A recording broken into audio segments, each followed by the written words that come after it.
Bismillahirrahmanirrahim. Assalamualaikum warahmatullahi wabarakatuh. Innal hamdalillah nahmaduhu wa nasta'inuhu wa nastaghfiruh wa na'udzu billahi min syururi anfusina wa min sayyiati a'malina.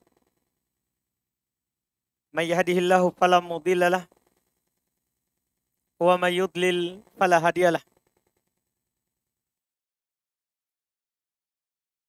Asyhadu an la ilaha illallah wahdahu la syarikalah wa asyhadu anna Muhammadan abduhu wa rasuluh. Sallallahu ala nabiyyina Muhammadin wa ala alihi wa ashabihi wa man tabi'ahum bi ihsan ila yaumiddin. Amma ba'd.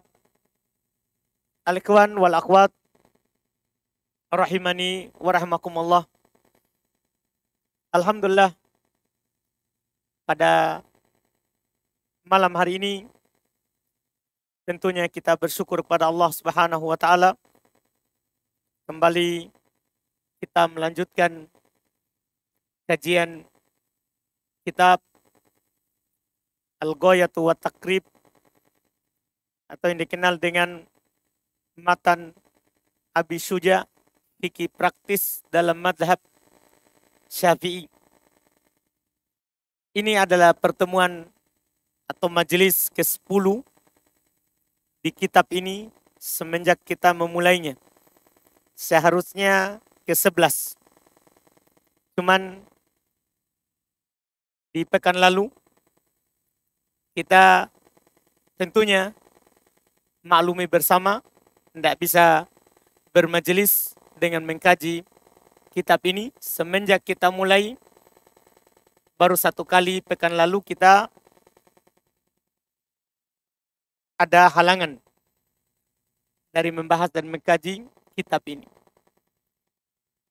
Ada pelajaran tentunya yang kita bisa ambil dari udzur pekan lalu itu.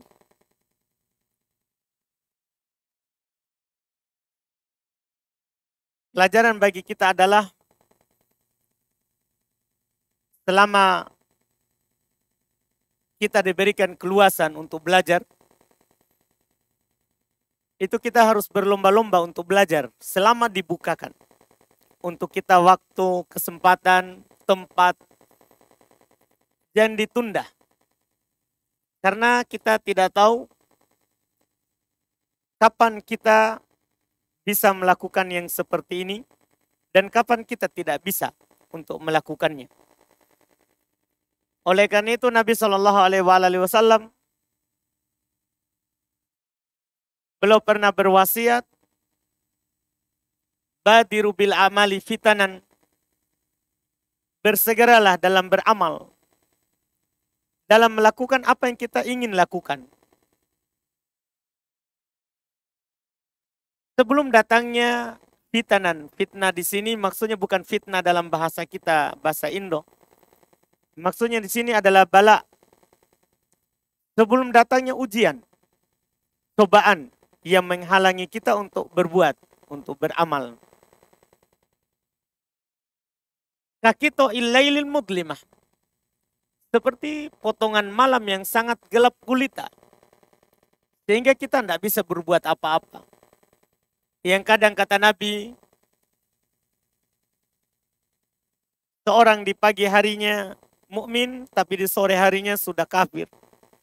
Kadang juga di sore harinya dia beriman, tapi di paginya sudah dia kafir. Ya bi'udinahu bi'arodim minat dunia. Kata Nabi, ya dia jual agamanya karena sedikit dari perkara dunia. Dan juga Nabi SAW bersabda, qaribu wasaddidu. Berusahalah untuk mendekati. Wasaddidu. Dan beristiqomalah. Dan beristiqomalah. Di atas apa yang kita ingin usahakan. Tentunya berupa amalan soleh. Karena itu tadi, Kita tidak tahu hari ini kita bisa melakukan, besok tidak ada yang tahu. Pekan lalu kita sudah berencana misalnya, oh nanti hari Senin kita akan bermajelis ke-10, pekan depannya ke-11 dalam mempelajari fikih yang berurut. Tapi ternyata tidak bisa. Iya, ternyata tidak bisa kita lakukan karena udur. Karena itu ketika Nabi Sallallahu Alaihi Wasallam beliau pernah mengingatkan tentang kehidupan kita di dunia ini, kun fit dunya ka'annaka gharib au abir sabil. Jadilah kamu di dunia ini seakan-akan kamu adalah orang asing yang datang suatu tempat pasti akan kembali. Atau hanya sekedar orang yang lewat di perjalanan. Lewat di perjalanan, dapat pohon bernaung sejenak, setelah merasa cukup istirahatnya, pasti akan pergi. Pasti akan pergi. Artinya waktu istirahat yang sebentar ini, waktu kita pergi ke tempat ini, itu kita pakai, kita gunakan untuk mendekatkan diri kita kepada Allah Subhanahu wa Ta'ala. Jangan terlalu banyak bertaswif, berangan-angan, berandai-andai, atau ya menanti-nanti sesuatu. Karena kita tidak tahu nanti kita bisa dapatkan atau tidak. Yang kita dapatkan itu yang sekarang. Adalah yang sekarang. Bagaimana kadang sebagian ya para ulama mengingatkan kalau terkait dengan harta. Dan ini kita bisa kiaskan di dalam banyak masalah. Harta kita itu apa yang kita makan, apa yang kita belanjakan. Adapun yang kita usahakan besok, itu belum tentu harta kita. Bisa saja untuk ahli waris. Untuk ahli waris kita. Kita akan meninggalkannya. Harta kita hari inilah yang kita makan hari ini. Umur kita hari inilah yang kita pakai hari ini. Bukan yang tahun depan.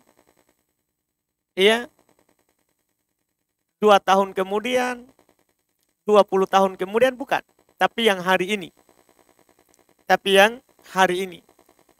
Apalagi terkait dengan belajar ilmu, bermajelis. Ini harus antum lebih semangat.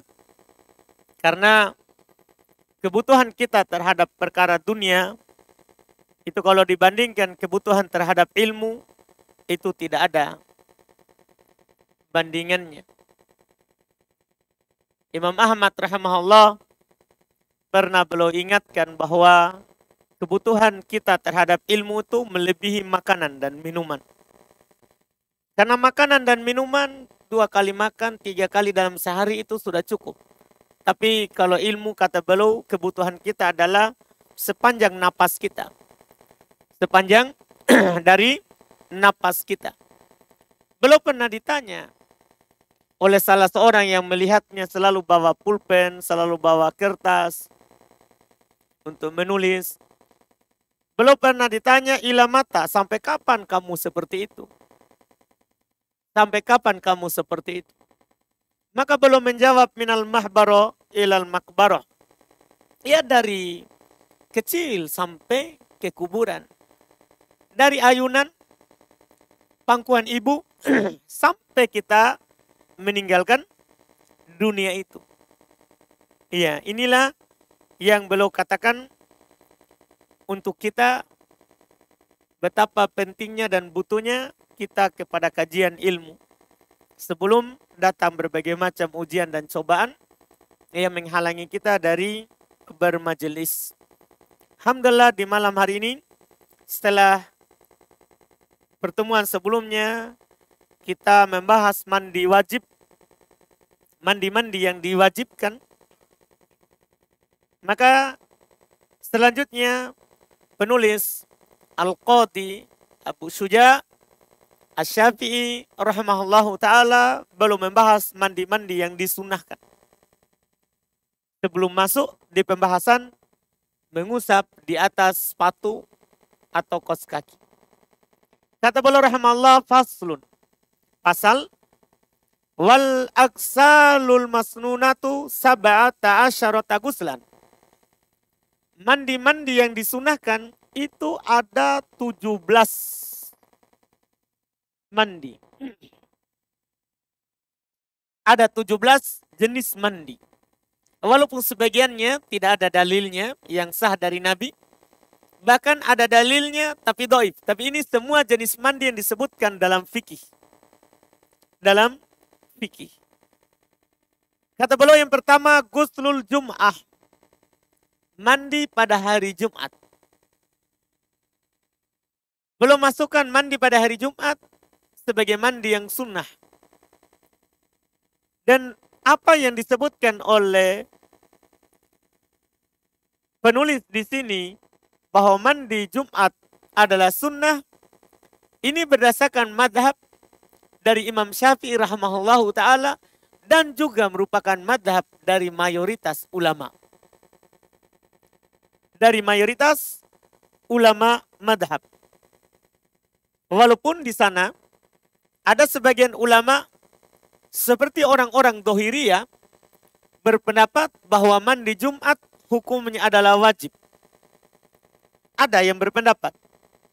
Dinukil ya dari orang-orang Dhahiriyah. Dihikayatkan oleh Al-Imam Ibnul Mundhir, ini satu riwayat dari Imam Malik. Mereka katakan mandi Jumat itu wajib. Berdasarkan dalil, ada dalil yang mereka sebutkan. Kita sebutkan sebagai faedah supaya antum paham kenapa bisa mereka katakan wajib.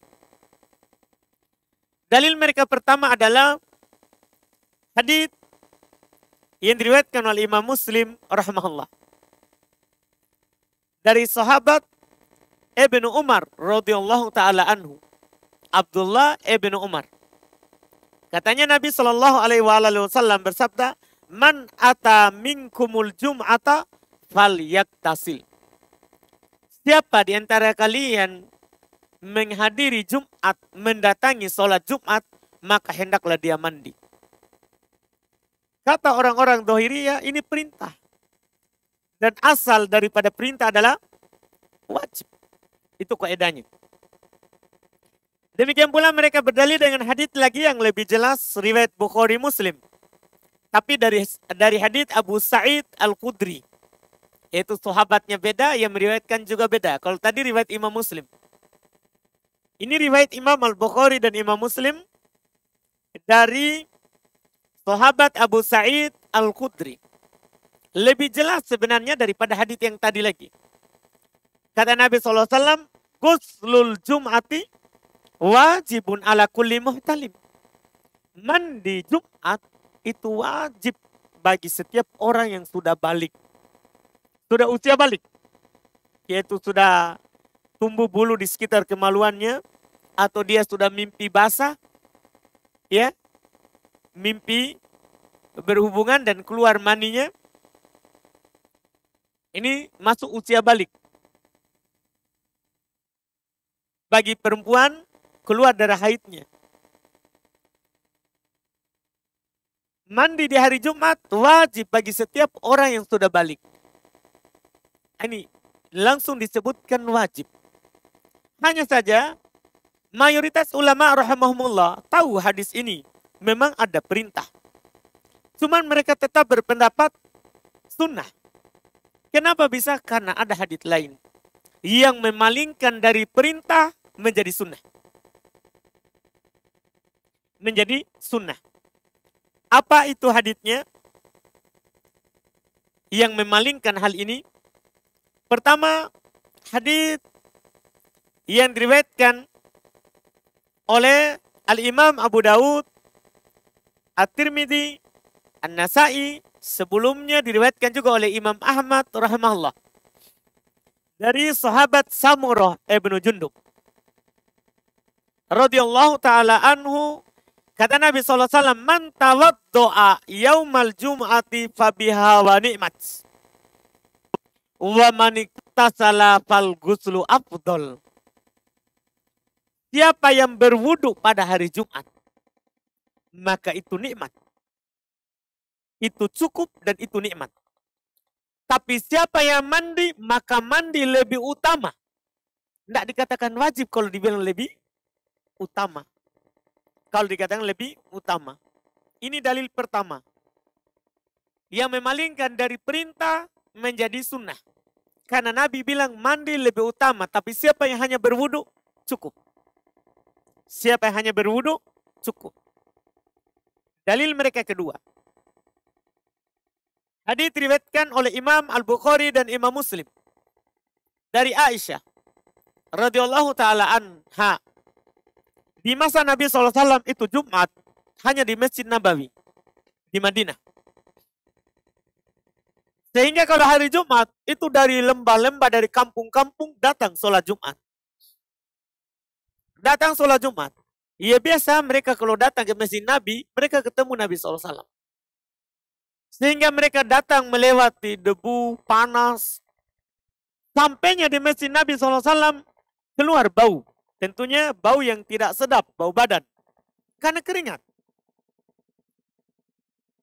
Ketika mencium bau itu, kata Nabi SAW kepada mereka, lawik tasaltum yaumal jum'ah. Seandainya kalian mandi pada hari Jumat. Nabi bilang, seandainya kalian mandi, ini bentuk anjuran, bukan bentuk apa? Wajib. Bentuk anjuran, bukan bentuk wajib. Dan ini juga yang dilakukan oleh sahabat Nabi SAW. Ini pendapat mayoritas ulama mazhab, juga mayoritas para sahabat. Pernah ada satu kejadian yang menguatkan apa yang dipegang oleh Imam Syafi'i dan para pengikutnya serta mayoritas ulama madhab. Kejadian di masa Umar ibn Khattab radhiyallahu taala anhu saat belum menjadi khalifah. Masuk Utsman ibn Affan ke masjid. Umar sedang khutbah. Dia masuk masjid, belum mandi. Pergi Jumat, belum mandi. Iya. Dan hal ini tidak disalahkan oleh Umar ibn Khattab radhiyallahu taala anhu. Umar bahkan mengikrornya, membenarkannya. Dan waktu itu banyak dari para sahabat yang lain juga tidak mengingkarinya. Ini perbuatannya Utsman. Tidak ada sahabat yang menyelisihinya. Maka itu adalah apa? Hujjah. Karena perbuatan sahabat hujjah. Kalau tidak menyelisih dalil, juga tidak ada sahabat lain yang mengingkarinya dan menyelisihinya. Ini mendukung pendapat ini. Kemudian setelah itu, mereka katakan bagi yang punya bau badan yang sangat sangat dianjurkan untuk mandi. Sangat dianjurkan untuk mandi. Ini insya Allah pendapat yang kuat.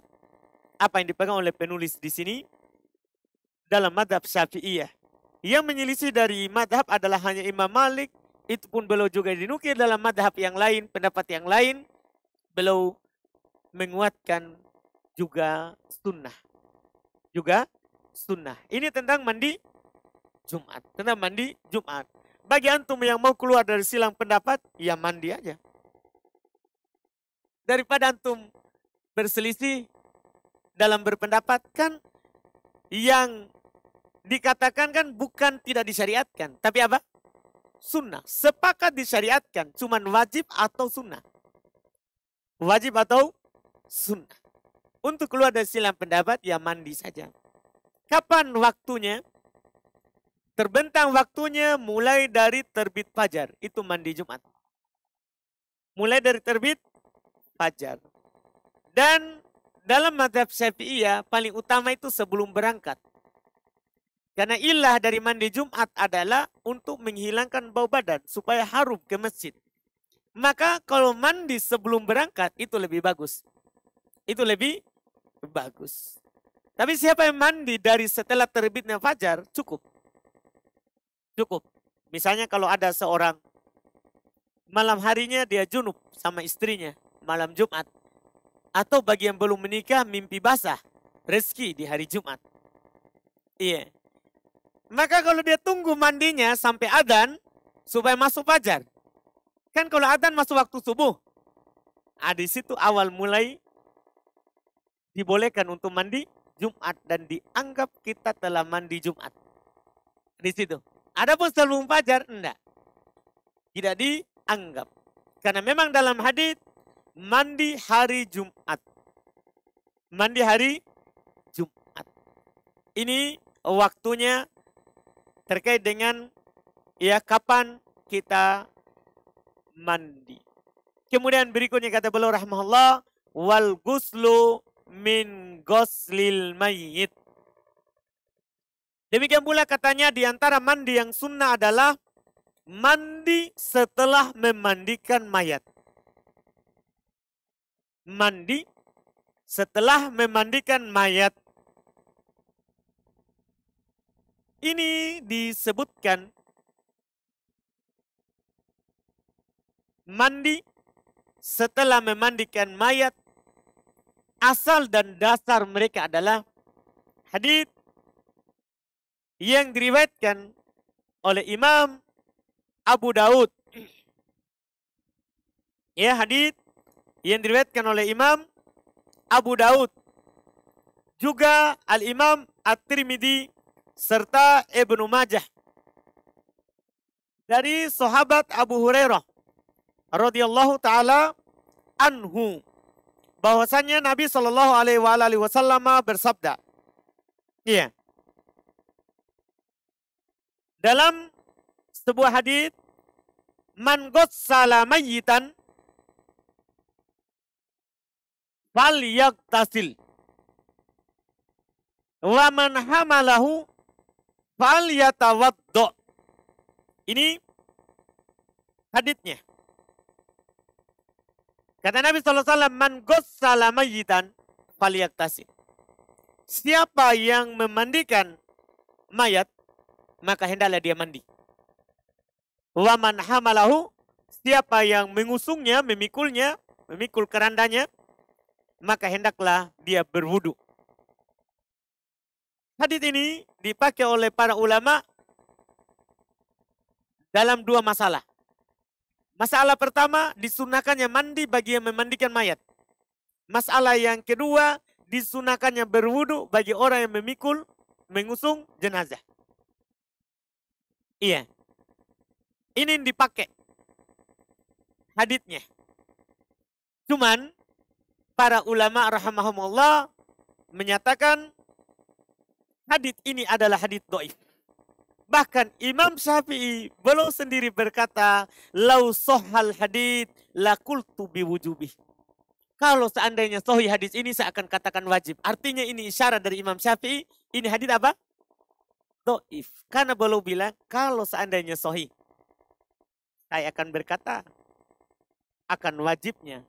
Ini isyarat dia adalah dhaif. Bahkan hadits ini memang bukan dari ucapan Nabi. Kata para ulama termasuk Imam Ahmad rahimahullah, innahu mauqufun ala Abi Hurairah. Ini adalah ucapan yang dinukil dari Abu Hurairah, bukan ucapan Nabi sallallahu alaihi wasallam. Jadi yang sahihnya bukan dari Nabi. Yang sahihnya bukan dari Nabi, tapi dari Abu Hurairah. Dengan ini kita katakan tidak disunahkan mandi bagi orang yang memandikan jenazah. Demikian pula tidak disunahkan berwudu bagi orang yang memikul jenazah. Karena haditsnya dhaif, tidak sahih. Karena haditsnya dhaif, tidak sahih. Ya, tidak sahih. Ini dalil yang dipakai dan kita sudah katakan tentang hukum dalil yang dipakai. Iya. Berikutnya, wal kafir ida aslama. Termasuk mandi yang disunahkan adalah orang kafir ketika dia masuk Islam. Nah, ini benar adanya Karena kenapa? Apa dalilnya? Nah, dinukil dari Nabi kita Muhammad sallallahu alaihi wasallam.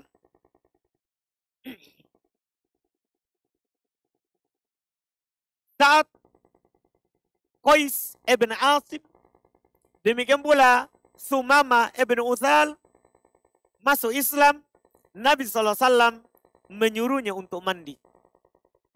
Menyuruhnya untuk mandi. Kita tidak katakan wajib, padahal Nabi memerintahkannya untuk mandi.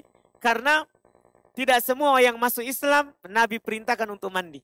Ada yang Nabi suruh mandi, ada yang Nabi tidak suruh. Ini menunjukkan dia adalah sunnah.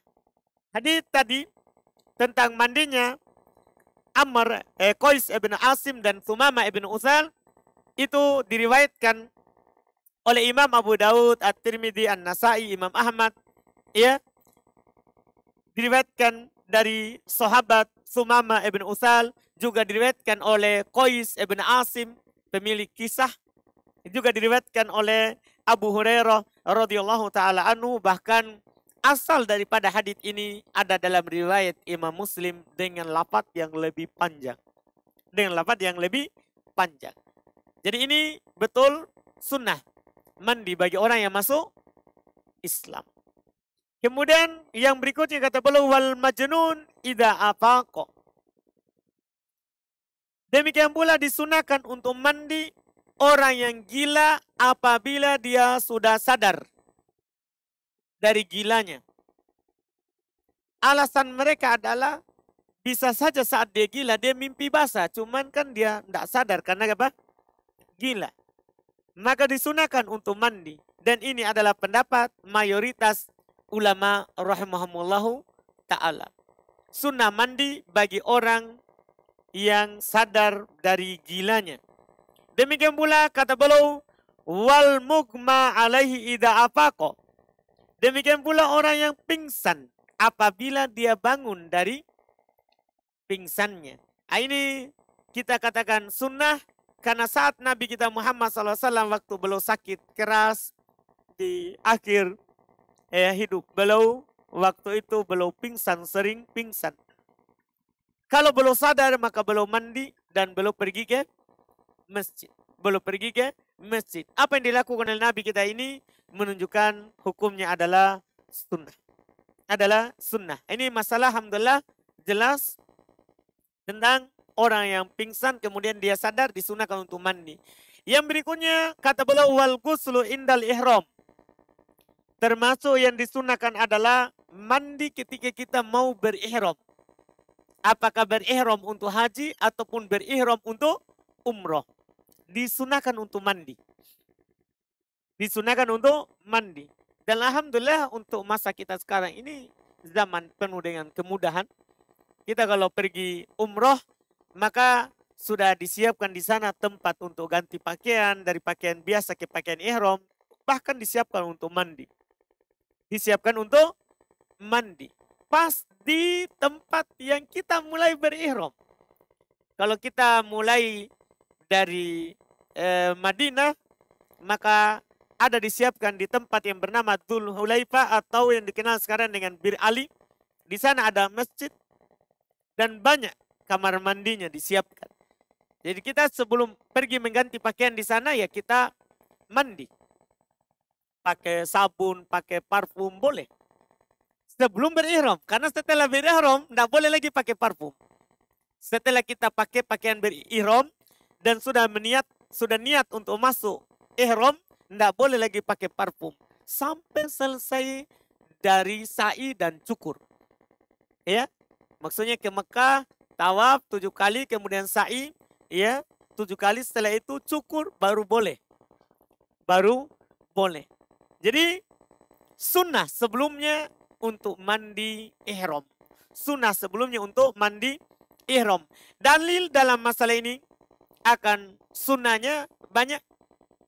Di antaranya dinukil dari Asma binta Umais Zauja As-Siddiq, istrinya Abu Bakar Siddiq, Dia nifas di Dzul Hulaifah. Maka Nabi SAW ya memerintahkannya untuk mandi supaya berihram. Supaya berihram. Ini hadis, kisah ini diriwayatkan oleh Imam Muslim. Dan hukumnya adalah sunnah. Kalau ada orang tidak mandi sebelum ihram, tidak ada masalah. Tidak berdosa, hanya saja dia tidak dapat pahala sunnah. Tidak dapat pahala sunnah. Kemudian yang berikutnya kata beliau, wadukhuli Makkah.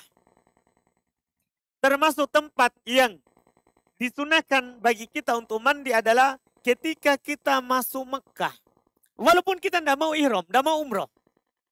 Misalnya kita sudah umroh dalam safar ini. Kemudian kita keluar dari Mekah dan mau masuk lagi Mekah.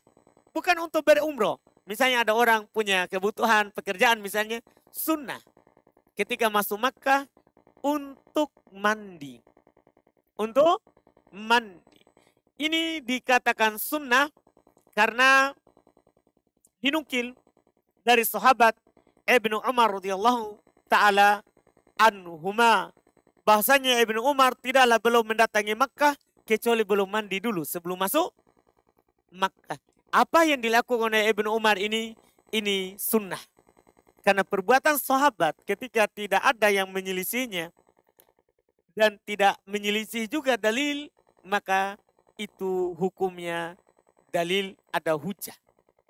Kita lakukan karena sahabat lakukan. Kemudian berikutnya walil wukuf bi Arafah. Termasuk tempat yang disunahkan untuk mandi adalah wukuf di Arafah. Bagi orang yang haji. Bagi orang yang haji, maka ada nanti syariat wukuf di Arafah. Di hari Arafah, yaitu tanggal berapa? Dzulhijjah. Tanggal 9 Dzulhijjah. Dia wukuf di Arafah. Sebelum wukuf di Arafah, disunahkan baginya untuk mandi. Dalilnya juga adalah apa yang dilakukan oleh para sahabat seperti Abdullah ibn Umar. Dia melakukannya. Dan ini dinukil dari Nabi SAW disunahkan karena di situ juga tempat ijtima'un nas, tempat berkumpulnya orang. Dikiaskan dengan hari Jumat. Dikiaskan dengan apa? Hari Jumat. Tempat berkumpulnya orang bahkan lebih banyak daripada Jumat. Lebih banyak daripada apa? Jumat. Karena yang wukuf di situ dari berbagai macam negara. Dari berbagai macam negara. Ini tempatnya. Kemudian berikutnya wali romil jimar at-talat. Termasuk tempat yang disunahkan untuk mandi adalah ketika mau melempar jumroh yang 3. Yaitu jumratul ula, al-wusta, al-aqabah, al-kubra. Ketika seorang berhaji, ada syariat untuk melempar jumroh. Melempar jumroh. Saat sebelum melempar jumroh disunahkan untuk apa? Mandi. Alasannya dikiaskan juga dengan Jumat. Karena di situ hari berkumpulnya manusia. Hari berkumpulnya manusia. Dikiaskan dengannya. Kemudian setelah itu kata beliau walid tawaf. Termasuk juga disunahkan untuk mandi adalah ketika kita ingin tawaf. Ketika kita ingin tawaf. Iya. Yaitu tawaf di Ka'bah. Dan ini cukup ya kalau kita sudah mandi tadi di ihram. Dan kita dari tempat ihram langsung tawaf. Karena sekarang perjalanannya pendek ya. Tidak sama dengan di masa-masa lalu. Mereka berjalan kaki atau naik onta. Atau naik unta dari Madinah ke Makkah. Sekarang kita naik bus lebih cepat. Lebih cepat. Boleh langsung diniatkan mandi untuk ihram dan mandi untuk tawaf. Supaya nanti tidak masuk hotel lagi, mandi lagi. Ya, mandi lagi. Ini hukumnya disunahkan. Ini hukumnya disunahkan. Kenapa kita katakan sunnah? Karena Nabi SAW beliau dinukil dari Aisyah radhiyallahu taala anha, diriwayatkan oleh Imam Al-Bukhari dan Imam Muslim. Beliau kata Aisyah, Anan Nabiya sallallahu alaihi wasallam awwalu syai'in bada'a bihi hina qadima Makkah annahu yatawaddo tsumma tawfa bil bait. Pernah dinukil dari Nabi sallallahu alaihi wasallam bahwasanya yang pertama sekali Nabi sallallahu alaihi wasallam lakukan sebelum tawaf masuk ke Mekah adalah beliau berwudu. Adalah beliau apa? Beliau apa? Berwudu. Cuman disunahkan untuk mandi kan di sini tempat berkumpulnya manusia. Sama sebabnya semuanya. Tempat berkumpulnya manusia. Ini 17 tempat yang beliau sebutkan. Ada yang belum tidak sebutkan di tempat ini. Itu mungkin luput dari beliau. Karena antum sudah maklumi bersama di pembahasan awal. Sebab beliau tulis buku ini ada dari beberapa sahabatnya yang minta. Dan beliau langsung jawab, beliau tulis. Matan fikih ini. Luput dari beliau mungkin hal tersebut. Dan yang beliau tidak sebutkan adalah mandi id. Apakah Idul Adha atau Idul Fitri. Idul Adha atau Idul Fitri. Ini yang beliau tidak sebutkan. Dan dilakukan oleh ya Rasulullah SAW dinukil dari beliau tapi haditsnya dhaif. Dinukil dari Nabi bahwa Nabi SAW mandi di hari Idul Fitri dan Idul Adha tapi haditsnya dhaif. Cuma kita tidak berdalil dengan itu, kita berdalil dengan hadits apa yang dilakukan oleh Abdullah ibn Umar. Abdullah ibn Umar beliau kalau hari Idul Adha atau Idul Fitri maka beliau mandi. Maka beliau mandi. Dan juga dikiaskan dengan hari Jumat. Hari Jumat disunahkan mandi karena tempat berkumpulnya apa? Manusia. Demikian pula hari Id. Sama ilahnya. Sama sebabnya. Apakah Idul Adha atau Idul Al-Fitri. Idul Adha atau Idul Fitri. Demikian pula yang belum disebutkan dalam buku yang lain adalah mandi ketika al-istisqa. Ketika mau sholat minta hujan. Ketika mau sholat minta hujan. Sudah dimaklumi kan sholat minta hujan kan sholat berjamaah. Kita ajak orang untuk keluar ke lapangan dan sholat minta hujan. Disunahkan di situ mandi karena kata mereka dikiaskan untuk dengan hari Jumat. Tempat berkumpulnya manusia. Satu lagi yang belum disebutkan adalah yaitu mandi saat sholat gerhana. Ini yang terakhir. Mandi saat sholat gerhana. Apakah gerhana bulan ataupun gerhana matahari. Disunahkan di situ untuk mandi. Kenapa? Sama ilahnya, sama sebabnya. Karena sholat gerhana disyariatkan untuk berjamaah. Bahkan dianjurkan untuk memanggil dengan panggilan as-sholat jami'ah. Sholat berjamaah. Sholat berjamaah. Ya kan, ketika gerhana orang berkumpul di situ, maka disunahkan untuk apa? Mandi. Disunahkan untuk mandi. Ini beberapa perkara. Penulis sebutkan 17, berarti kalau ditambah di 2 id, berarti sudah 18, Idul Adha, 19 Idul Fitri, kemudian 20 mandi ketika istisqa, mandi ketika minta hujan. Kemudian yang berikutnya gerhana. Ini kelengkapan kami sebutkan sebagai faedah. Dan disebutkan dalam buku Syafi'iyah juga. Disebutkan dalam buku Syafi'iyah juga. Cuman beliau luput dalam menyebutkannya. Luput dalam menyebutkannya. Ini selesai masalah mandi di hari Id. Sisa berapa waktu?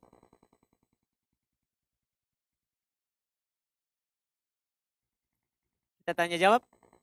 Baik. Kita tanya jawab karena setelahnya sudah masuk fasal yang lain. Yaitu fasal mengusap di atas kedua sepatu. Insya Allah. Semoga kita dibukakan kesempatan lagi di pekan yang akan datang. Kalau ada pertanyaan silakan. Boleh bertanya langsung silakan. Silakan.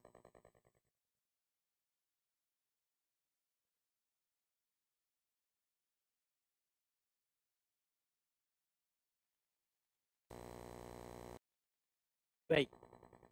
Ini ada pertanyaan. Tadi kan disebutkan bahwa disunahkan mandi setelah memandikan jenazah. Bagaimana kalau membokongnya, mengusungnya, memikulnya? Apakah sebelum atau setelah? Apakah sebelum atau setelah? Perhatikan lafaz hadits tadi, walaupun haditsnya adalah dhaif, dia bilang man hamalahu. Pakai lafaz mati, lafaz lampau. Siapa yang memikulnya, telah memikulnya, faliyatawaddo, maka hendaklah dia wudhu setelahnya. Setelah mengusungnya, setelah melakukan, bukan sebelumnya.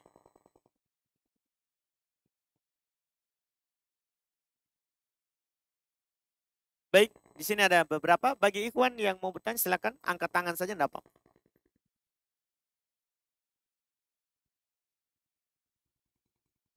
Ini ada pertanyaan, bolehkah mendoakan ampunan? Bolehkah mendoakan ampunan bagi orang yang mati yang malas sholat? Masya Allah. Mendoakan ampunan orang yang mati yang malas sholat. Yang malas ya. Dan terus-menerus dia tinggalkan, itu syaratnya. Orang yang malas sholat bukan karena mengingkari kewajiban sholat. Kalau dia mengingkari kewajiban sholat, kafir. Tidak boleh kita doakan. Bahkan tidak boleh kita pergi berdiri di kuburannya. Dilarang dalam Al-Quran. Dilarang dalam Al-Quran. Kalau dia meninggalkan karena menentang kewajibannya. Cuman karena penanya bilang karena malas. Maka para ulama berselisih pendapat tentang orang yang meninggalkan sholat karena malas. Mereka sepakat telah jatuh dalam dosa besar. Lebih besar daripada zina, mencuri. Karena ini rukun Islam. Yang dia malas melakukannya. Cuman mereka berselisih pendapat apakah kafir atau tidak. Mayoritas ulama berpendapat belum kafir. Mayoritas para ulama berpendapat belum kafir. Mereka berdalil dengan dalil-dalil umum. Seperti diantaranya misalnya man qala la ilaha illallah khalisan min qalbihi dakhalal jannah. Siapa yang berucap la ilaha illallah ikhlas dalam hatinya maka masuk surga. Dia berucap la ilaha illallah masuk surga. Tidak disebutkan dia tinggalkan sholat atau tidak. Ini dalil-dalil mereka. Ia menunjukkan bahwa dia tidak kafir. Dia hanya jatuh dalam dosa besar. Itu dalil mereka.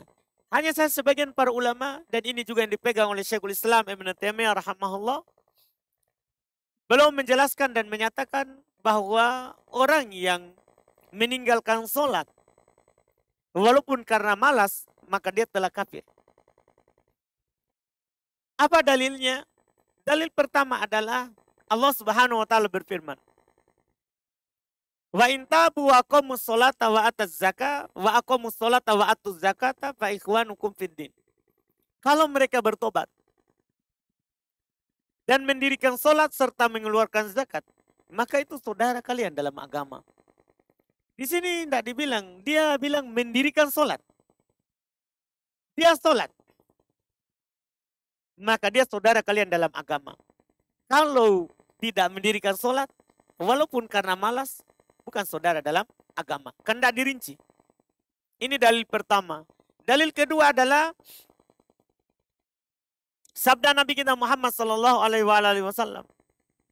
Beliau pernah berkata, al-ahdul ladzi bainana wa bainahum as-shalah. Ikatan antara kami dan mereka adalah salat. Faman tarakaha faqad kafar. Siapa meninggalkannya maka dia telah kafir. Maka dia telah kafir. Siapa yang meninggalkannya? Apakah dia malas atau karena mengingkari kewajibannya? Ia meninggalkan sholat maka dia telah kafir. Ini kata Nabi SAW tidak dibedakan. Dan ini juga disepakati oleh para sahabat. Siapa meninggalkan sholat walaupun karena malas dia telah kafir. Maka buah dari pendapat ini dikuatkan oleh Syekhul Islam Ibn Taimiyah, tidak boleh mendoakan orang yang meninggal dalam keadaan sebelumnya dia malas melakukan apa? Sholat.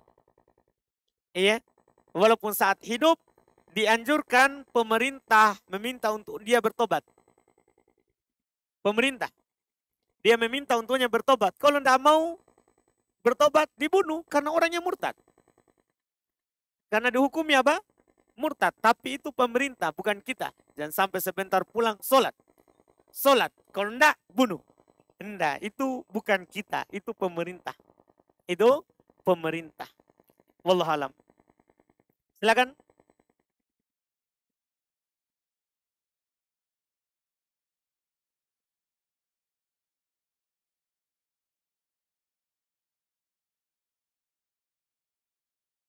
Bismillah.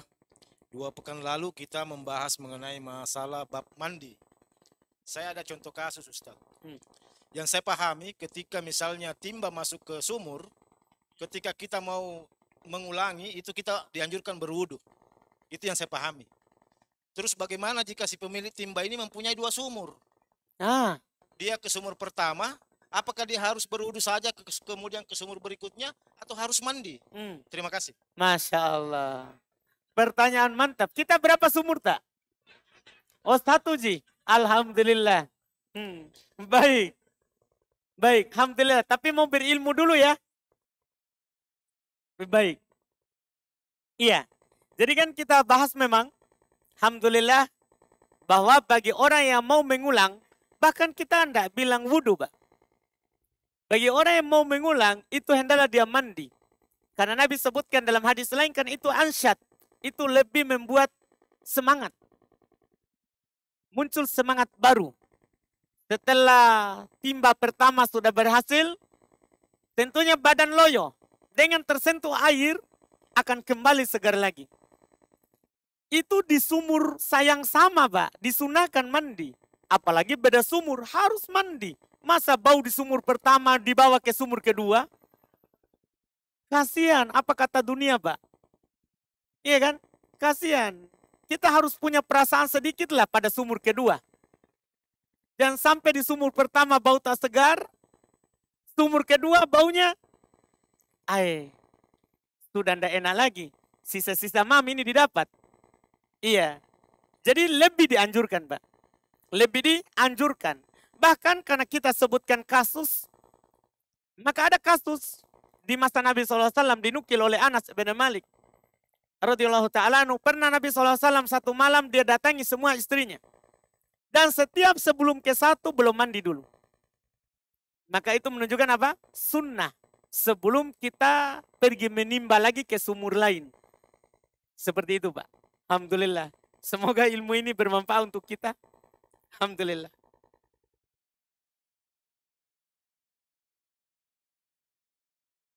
Kemudian pertanyaan berikutnya. Baik.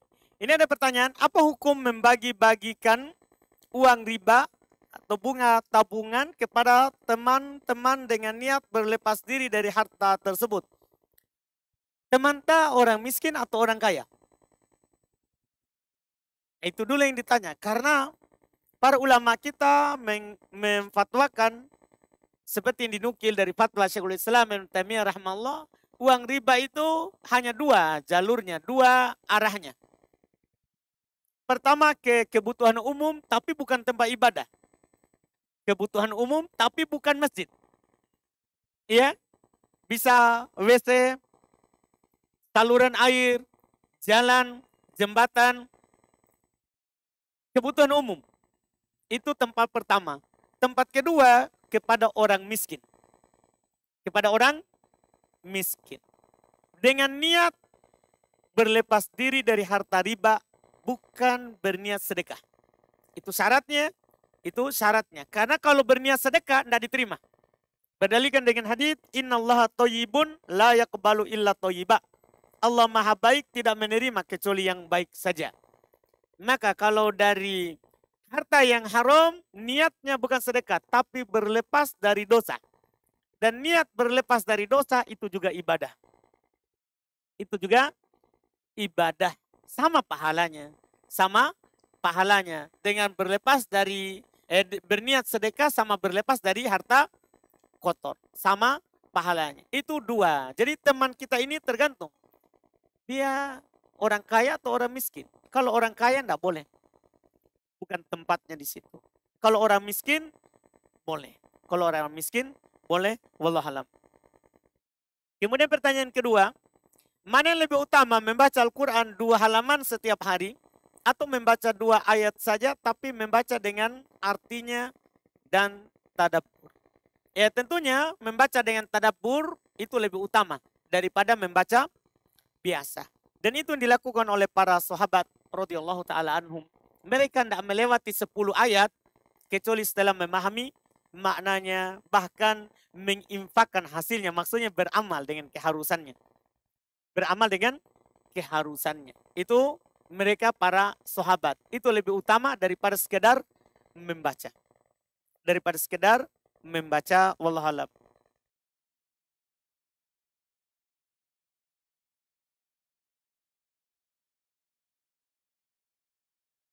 Ini ada pertanyaan, bagaimana hukum membeli atau memakai atau menjual barang branded yang KW? Kalau dijelaskan, misalnya kita jual barangnya bukan asli. Tapi kita jual, kita bilang ini bukan asli. Ini bukan asli, ini hanya tiruan saja. Ini hanya tiruan saja. Kita jelaskan, maka sah, tidak mengapa. Tidak mengapa. Adapun kalau kita tidak kasih tahu, kita menjualnya, kita bilang ini barang asli, barang bagus. Tidak tahu, tidak kasih tahu bahwa itu adalah palsu. Maka nanti si pembeli, ketika dia tahu itu adalah palsu, boleh dia kembalikan. Boleh dia apa? Kembalikan. Itu wallahu a'lam. Wallahu a'lam. Dan beda lagi kalau dibajak ya, beda lagi kalau dibajak. Bajak itu yang asli tapi dibajak. Beda. Kalau ini hanya ditiru saja bentuknya. Itu dibedakan. Hal yang beda jangan disamakan. Hal yang beda jangan disamakan. Kalau dibajak dari bentuk asli kemudian diambil dan diubah saja mereknya, itu berbohong. Terus mengambil hak orang lain, sama dengan hukum merampok, mencuri. Sama, itu tidak dibolehkan. Itu tidak dibolehkan.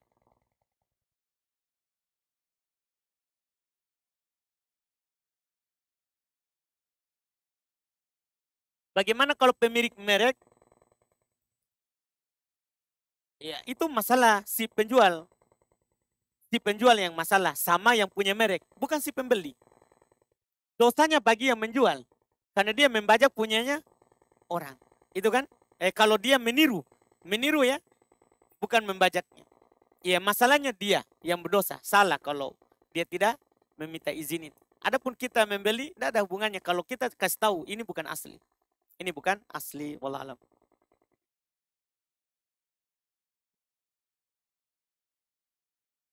Kemudian ini ada pertanyaan, saya pernah dengar seorang ustadz ceramah, katanya kalau bukan Nabi Muhammad, dunia ini tidak diciptakan.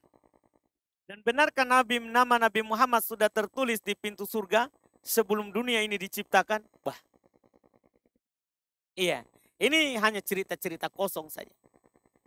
Itu hanya cerita kosong saja.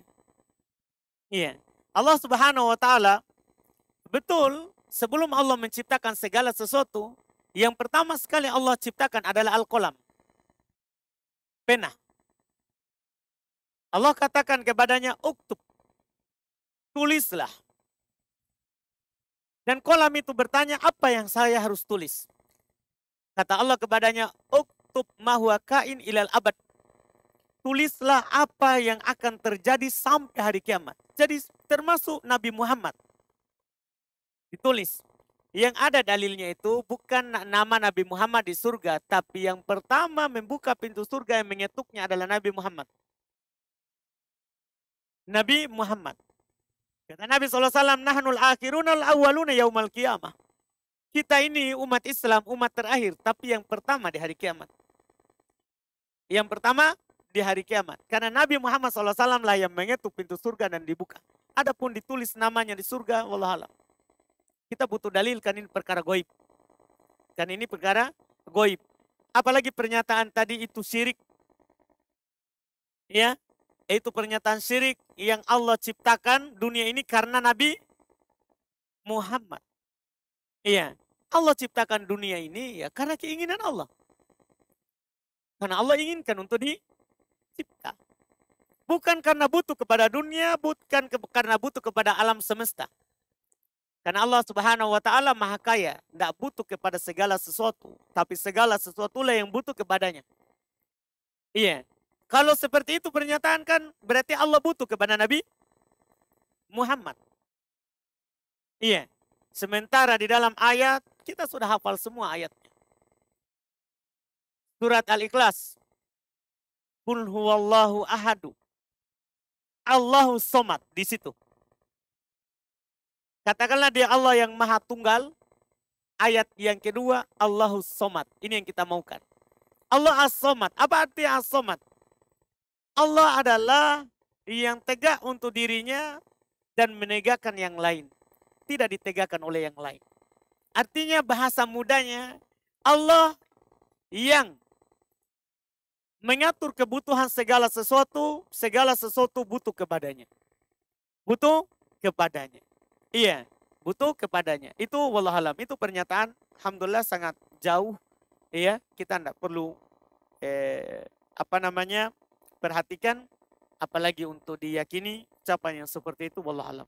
Kita adzan dulu.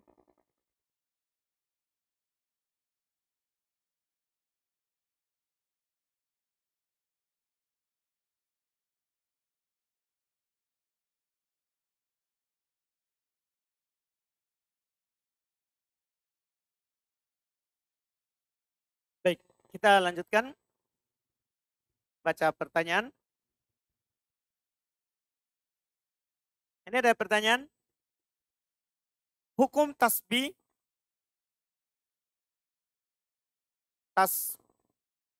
takbir, tahmid dengan tangan. Apakah menggunakan tangan kanan saya atau kedua tangan? Tangan kanan saja atau kedua tangan? Tangan kanan. Nabi SAW dalam hal-hal yang baik itu menggunakan tangan kanan. Tangan kanan. Dalam hadits Aisyah radhiyallahu taala anha, kata Nabi SAW, kata Aisyah radhiyallahu taala anha, karena Nabi SAW yu'jibuhu tayammun. Adalah Nabi SAW senang menggunakan yang kanan-kanan. Nabi senang menggunakan yang kanan-kanan, kata Aisyah radhiyallahu taala anha. Ya, jadi berzikir, bertasbih menggunakan tangan kanan saja. Tangan kanan saja. Apakah sahabat seperti Khulafaur Rasyidin poligami juga? Masya Allah.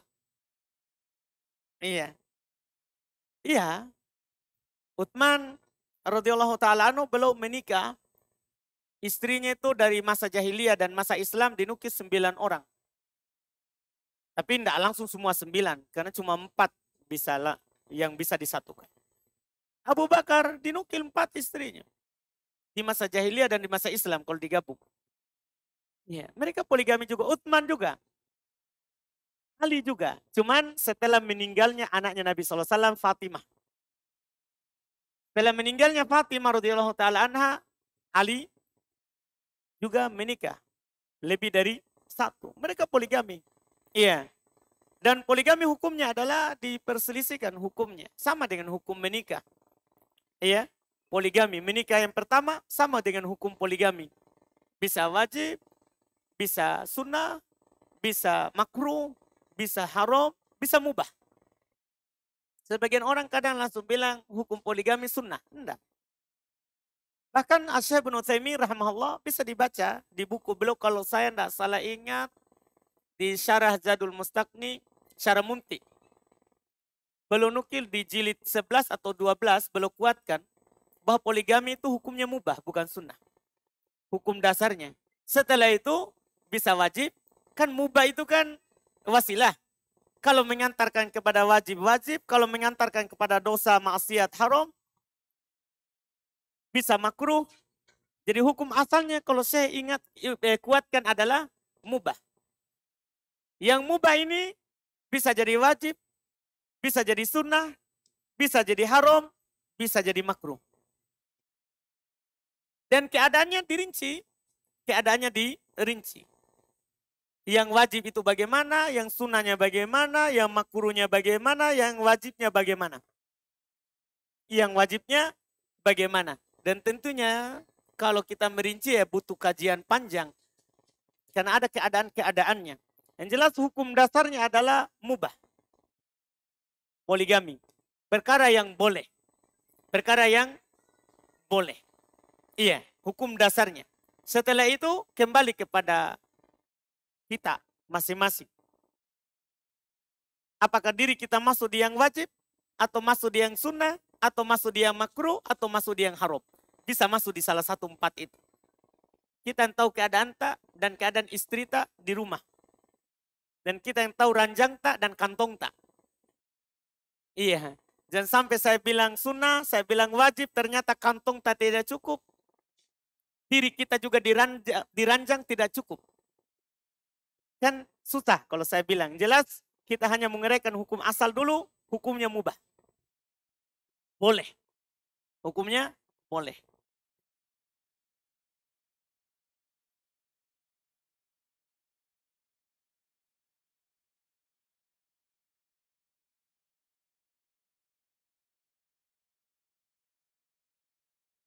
Kemudian pertanyaan berikutnya, apakah ada syarat tertentu untuk kambing akikah? Misalnya harus bertanduk, harus jantan, dan tidak boleh ada cacat. Kalau harus bertanduk, harus jantan, tidak ya. Yang terakhir ini, tidak boleh ada cacat. Iya. Karena kambing akikah hukumnya sama dengan kambing kurban. Kambing akikah hukumnya sama dengan kambing kurban. Kambing kurban tidak boleh yang pincang, jelas kepincangannya. Tidak boleh yang buta, jelas kebutangannya. Tidak boleh yang kurus, yang tidak ada sumsumnya. Tidak boleh yang sakit, jelas kesakitannya. Tidak boleh. Ini adapun jantan atau betina, tidak ada syarat dan kewajibannya. Mana yang mudah saja. Nabi SAW hanya katakan, lil gulam syatan, walil jariyah syah. Untuk anak laki-laki 2 kambing, untuk anak perempuan 1 kambing. Untuk anak laki-laki 2 kambing, untuk anak perempuan 1 kambing. Wallahualam.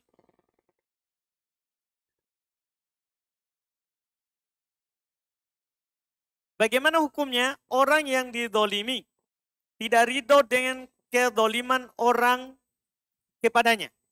Apakah langsung dibalas di dunia, Ustadz? Iya. Kalau orang didolimi, pertama doanya itu mustajabah. Doanya mustajabah. Dan kalau ini diinginkan ditanyakan apakah dibalas di dunia, dibalas di dunia. Doanya. Bisa juga dibalas di akhirat. Doanya. Kalau dia berdoa. Karena kalau seorang berdoa maka akan dibalas di dunia dengan apa yang dia minta atau dikasih yang lain daripada yang dia minta lebih bagus atau disimpan untuknya di akhirat. Iya. Dan di akhirat tentunya itu dibalas. Ada hadisnya. Ya, ketika Nabi SAW bertanya kepada para sahabat, hal tadruna al-muflisuna min ummati, tahukah kalian orang yang merugi dari umatku? Setelah itu baru sebutkan. Orang yang datang dengan amalan yang banyak, telah memukul si fulan, mencerca si fulan, mengambil harta si fulan. Diambil kebaikannya untuk si fulan itu, kalau habis kebaikannya maka diambil kesalahannya orang itu dan dilimpahkan kepadanya. Dibalas di akhirat tentunya lebih besar dan lebih berat. Wallahualam.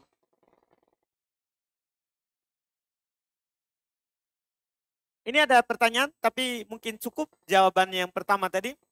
Harta subhat baiknya dibelanjakan di dalam apa? Bisakah untuk pembangunan madrasah atau perlengkapan madrasah? Bisa kalau tempat sekolah, bisa. Yang jelas bukan tempat ibadah. Dan niatnya untuk berlepas dari harta riba sebagaimana yang kami sebutkan tadi. Wallahualam.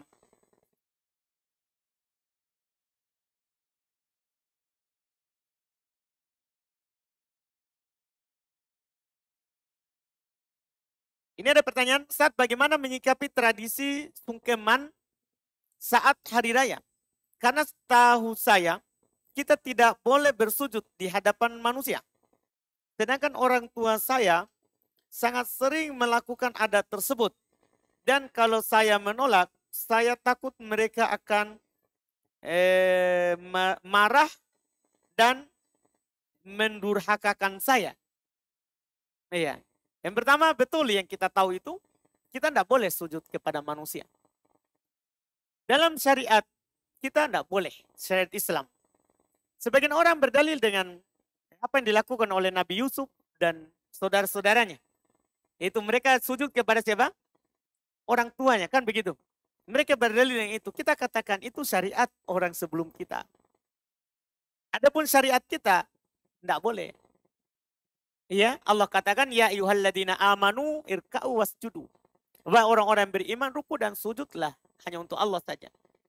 Tidak boleh untuk selain Allah, ruku. Bahkan disebutkan dalam hadis, siapa yang berdiri karena ada seorang pengajar atau ustadz yang datang, atau orang yang dia muliakan, maka itu hal yang diharamkan. Tidak dibolehkan.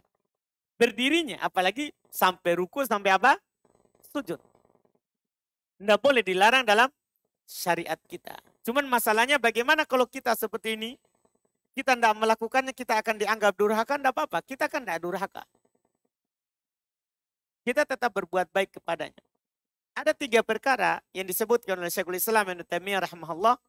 Kalau kita tidak melakukan apa yang diperintahkan atau disuruhkan oleh orang tua, kita tidak dianggap durhaka. 1, kalau kita lakukan akan membahayakan orang tua. Kalau kita tidak melakukannya, tidak durhaka. Kalau kita lakukan, tidak berbahaya untuk kita, tapi akan membahayakan orang tua kita. Kita tidak ikuti itu perintah, kita tidak durhaka. Yang kedua, kita disuruh untuk melakukan sesuatu yang kalau kita lakukan akan membahayakan diri kita. Orang tua tidak ada bahayanya, tapi kitanya. Maka kalau kita tidak lakukan, kita tidak dianggap durhaka, walaupun orang tua kita anggap kita adalah durhaka. Tidak durhaka. Kemudian yang ketiga, kalau kita lakukan akan membahayakan agama kita. Kita tidak lakukan karena akan membahayakan agama kita, maka kita tidak durhaka. Walaupun orang tua kita anggap durhaka, itu tidak dihitung sebagai perbuatan yang durhaka. Itu wallahu alam terkait dengan hal tersebut. Jadi kalau mereka anggap itu, tidak usah doakan saja hidayah, tetap berbuat baik kepadanya. Masalah anggapan mereka itu adalah anggapan manusia. Ya, kita kalau melakukan ketaatan, terus orang mencela kita, itu hal yang wajar. Jangan kita, ya kita baru dikatakan durhaka, itu ringan. Nabi dikatakan tukang sihir, orang gila, itu tidak ada masalah. Itu tidak ada masalah. Karena ucapan seperti itu kalau tidak benar akan kembali ke orangnya. Akan kembali ke orangnya. Wallahualam.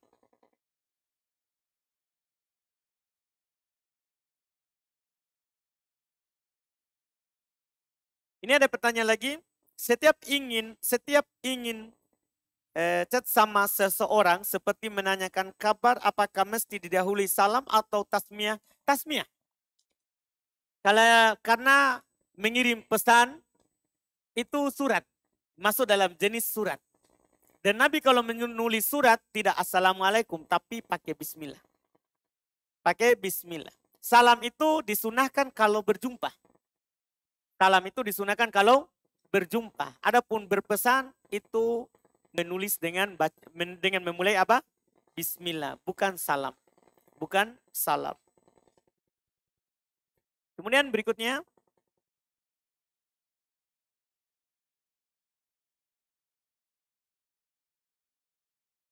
Afan Ustadz, bagaimana hukumnya jika perempuan bertanya tentang pelajaran ke Ustadz, memakai suara dan didengar oleh para laki-laki yang lain? Tidak mengapa, yang penting dia suaranya suara biasa. Tidak boleh pakai suara manja, seperti lagi sama suaminya. Tidak boleh. Ya, dia pakai suara yang biasa. Yang dilarang adalah bukan bertanya atau bukan bersuara, tapi melembutkan suara. Allah larang itu. Fala yakhda'na bil qawli fayatma alladhi fi qalbihi marad. Jangan dia menghaluskan suaranya sehingga akan tomak, akan muncul rasa hasrat ingin ia mendapatkannya oleh orang-orang yang di dalam hatinya ada apa? Penyakit. Orang yang ada dalam hatinya apa? Penyakit. Iya. Jadi bukan terkait dengan bertanya, yang boleh bertanya walaupun orang lain akan mendengar kalau dibutuhkan. Kalau dibutuhkan, yang penting suaranya yang biasa. Dan dia lembutkan, haluskan, nanti terfitnah orang yang ada penyakit dalam hatinya. Orang yang ada penyakit dalam hatinya, wallahualam.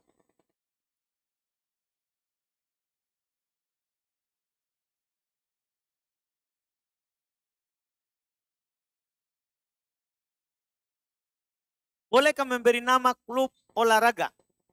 Misalnya olahraga renang dengan nama klub As-Sunnah. sedangkan pada kenyataannya tidak sesuai sunnah. Jangan pakai saja nama lain. Iya, pakai saja nama lain. Jangan sampai nama itu kan beban. Ada ketentuannya. Kalau perkara-perkara yang mubah, kasih saja nama-nama yang mubah. Nama-nama yang mubah. Jangan disandarkan kepada yang sunnah. Karena keharusannya beda. Kalau disandarkan kepada syariat. Sama kita sandarkan namakan dengan dunia kita. Dengan dunia kita. Iya. Makanya dalam sebagian hadis saya pernah dapat juga di pembahasan kitab Tauhid. Kalau kita memberikan hukum kepada seorang ketentuan, berikan dulu. Kalau kita tidak tahu ayat atau hadisnya dengan pasti, berikan berdasarkan ijtihad. Maksudnya kalau menurut saya yang saya pahami seperti ini. Karena kalau salah, kita yang salah. Jangan langsung turunkan hukum Allah. Jangan langsung turunkan hukum Allah. Maka demikian pula apalagi nama-nama. Jangan langsung sandarkan kepada syari. Yang sampai kita di dalam prakteknya jauh dari syariat. Jauh dari syariat.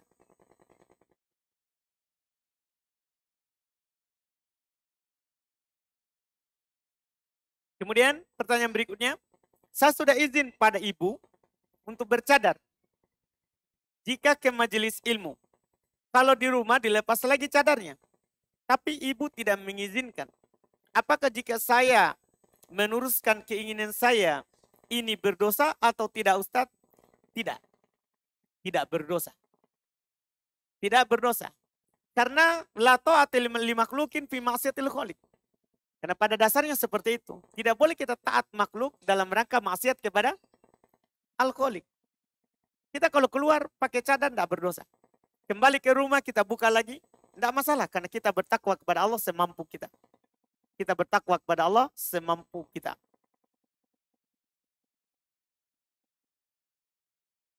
Kemudian pertanyaan berikutnya, sekarang ini sudah banyak ikhwan merapatkan sopnya, ditambah lagi arahnya, ditambah lagi arahannya imam untuk meluruskan dan merapatkan sop. Tapi pemerintah masih menganjurkan prokes, sehingga sop tidak beraturan. Ada yang rapat dan ada juga yang longgarkan. Bagaimana solusinya? Biarkan saja. Mereka di atas pendapatnya itu tidak apa-apa. Cuman kan tinggal diperhatikan. Prokes yang diingin pemerintah sekarang kan, kalau kita kan dengar ada sekarang cuma dianjurkan yang penting masker. Iya. Kan macam-macam kalau di aturan. Tergantung juga daerah. Kebijakannya masing-masing. Tapi kalau ada teman kita yang masih jaga jarak, tidak apa-apa. Tidak mengapa.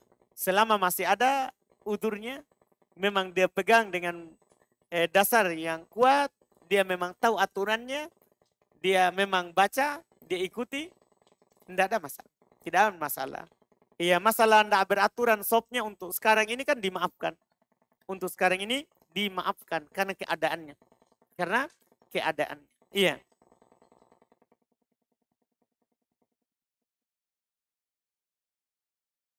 Apakah dalilnya jika menggaruk di dalam sholat mesti menggunakan tangan kiri? Tidak tahu. Apa ada larangan menggaruk pakai tangan kanan?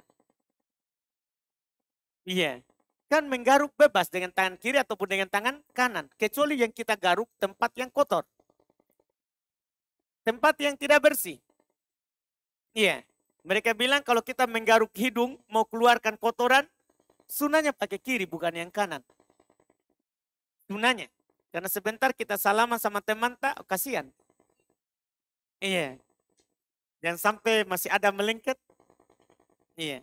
Itu sunahnya. Jadi tapi kalau di tempat biasa tidak ada. Tidak ada dibilang tidak boleh pakai tangan kanan. Tidak ada dalil dalam hal tersebut dan hukum asalnya mubah. Hukum asalnya mubah. Kemudian berikutnya, saat kita masbuk, misalnya 1 rakaat. Apakah kita membaca tasyahud awal saat imam tasyahud atau kita diam saja? Iya, dalam hal tersebut boleh kita diam saja karena kita belum saatnya tasyahud. Yang kedua, boleh kita bertasyahud karena mengikuti imam. Berdalil dengan dalil umum. Innama ju'ilal imam liutama bih. Imam itu dijadikan supaya diikuti. supaya diikuti. Tapi kalau kita diam tidak tasyahud tidak salah juga. Karena kita belum saatnya apa? Tasyahud. Tapi kalau mau aman, mau hati-hati, tasyahud saja. Karena dalilnya ada. Dalilnya ada, wallahu a'lam.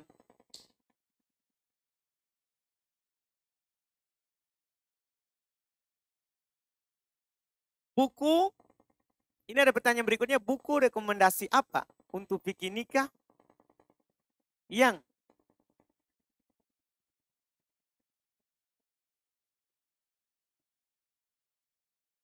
buku rekomendasi apa untuk bikin nikah yang tadi ada 17 mandi, kalau tidak salah hanya disebut 10 saja. Atau mungkin ada yang terlewat di kami. Iya. Oh maksudnya ini lain ya. Buku. Kalau tadi saya tidak paham ya itu. Kemudian tadi ada 17 mandi tapi kalau tidak salah hanya disebutkan 10 saja. Atau mungkin ada yang terlewatkan. Nah, yang terlewatkan itu ada saja, bisa saja sakot, bisa saja hilang. Dan ditambah di ini cuman tidak ada seperti ini kan, cetakan yang sudah diperiksa juga sama, segitu yang disebutkan. Makanya anak tidak singgung tadi. Bisa saja belum bilang 17 tapi belum tidak sebutkan semuanya. Bisa saja itu yang disebutkan di bawah tadi yang kami tambahkan. Yang kami tambahkan.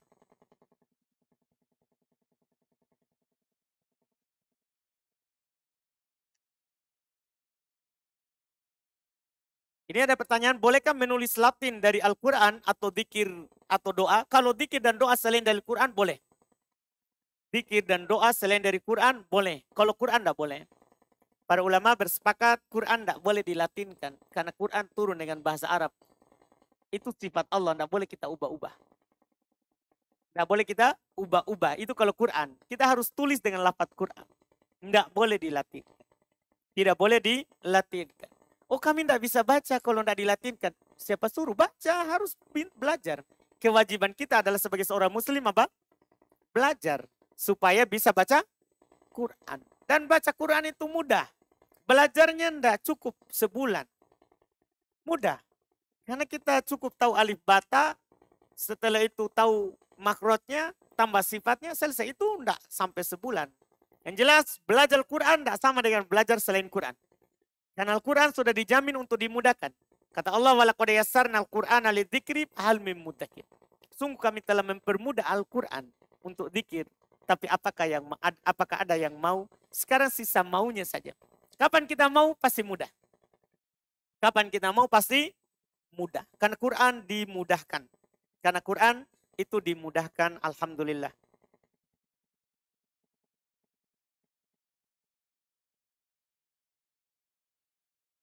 Membaca zikir pagi petang, apakah boleh membaca 3 kul 1 kali saja atau harus membaca 3 kali? Tidak harus 3 kali, sunnah 3 kali. Boleh sekali. Sunnah 3 kali, boleh sekali. Wallahualam.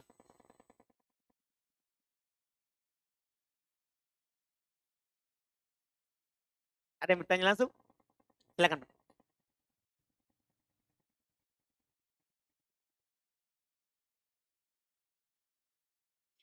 Bismillah, pertanyaan dari YouTube Ustadz. Yang pertama, apakah rambut yang jatuh atau rontok dari wanita termasuk aurat? Kalaupun termasuk aurat, bagaimana bila ada yang luput dan terlanjur terlihat oleh orang yang bukan mahram? Baik. Rambut yang sudah rontok atau jatuh dari perempuan, apakah aurat atau tidak? Tidak. Karena sudah terpisah dari dirinya.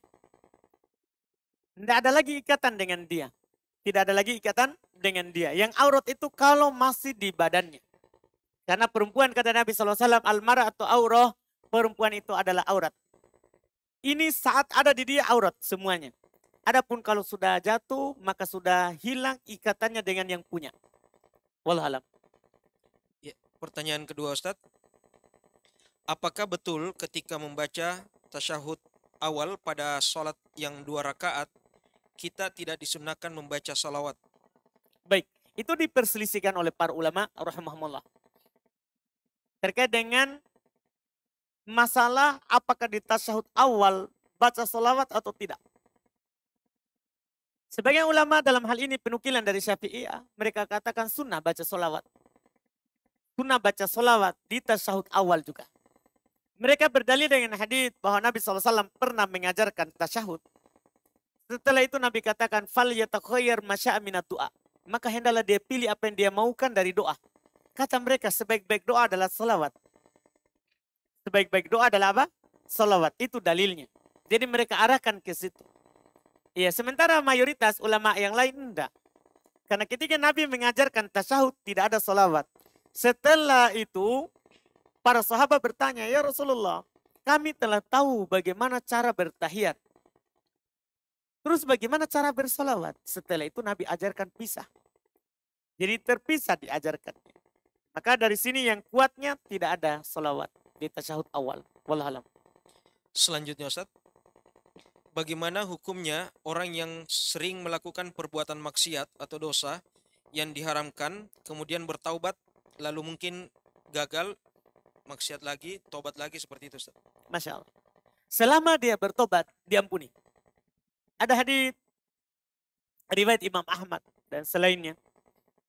Bahwa Nabi SAW katakan, adnaba abdi damban. Iya.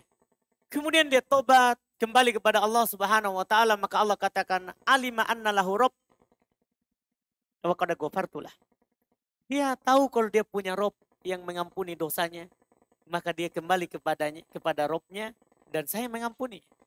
Kemudian adnaba dzamban, dia lagi lakukan dosa, jatuh lagi. Tobat lagi, Allah katakan hal yang semisal. Dosa lagi, Allah katakan hal yang semisal.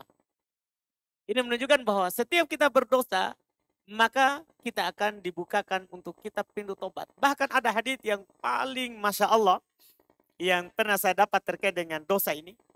Dan Nabi SAW katakan, inna sahibas shimal, layar faul kolam, situ saat. Tunggu pemilik catatan yang kiri, itu mengangkat pena untuk mencatat dosa. Itu selama 6 jam belum dia jatuhkan di catatannya.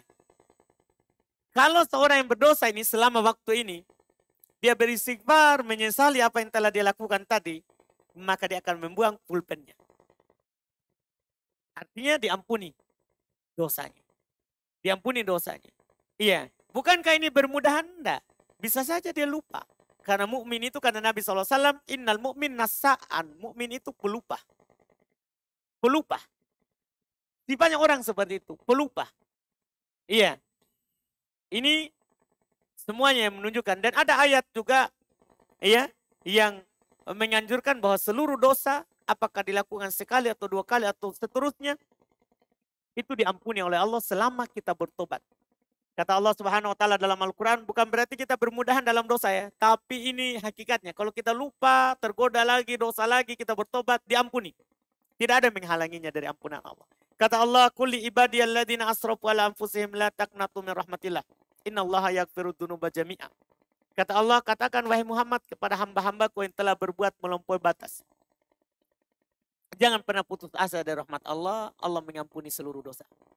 Allah mengampuni seluruh dosa. Di siang dan malam Allah buka tangannya untuk menerima tobatnya orang-orang yang bertobat. Sebagaimana dalam hadits Nabi SAW. Jadi diampuni. Walaupun kita tetap ingatkan, jangan juga bermudahan. Jangan juga bermudahan. Wallahualam. Ya, selanjutnya Ustaz. Apakah ada dalil membaca suatu surah khusus dalam Al-Quran ketika sholat duhur atau sholat asar, tepatnya di rakaat pertama dan kedua? Baik, ada banyak dalil. Banyak dalil. Bisa kita baca sifat sholat Nabi SAW, Syekh Albani belum banyak bawakan. Yang Nabi baca di sholat duhur, yang Nabi baca di sholat asar, yang Nabi baca bahkan di sholat maghrib. Misal dinukil oleh Jubair bin Mut'im, Nabi SAW baca di sholat maghrib, at-tur. Ya, ada surat-surat khususnya. Ada surat-surat khususnya. Banyak penukilan dalam masalah ini. Kami, kalau saya pribadi, bahas di buku yang anak tulis sifat sholat Nabi SAW.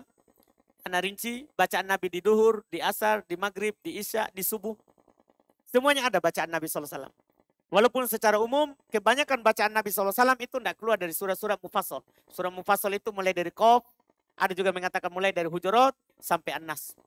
Sampai An-Nas walhalam. Terakhir Ustadz, apa hukumnya membayarkan tagihan BPJS orang tua? Tagihan BPJS orang tua, enggak apa-apa kalau iya, BPJS yang berbayar, ya enggak apa-apa. Termasuk membantu orang tua dalam hal tersebut.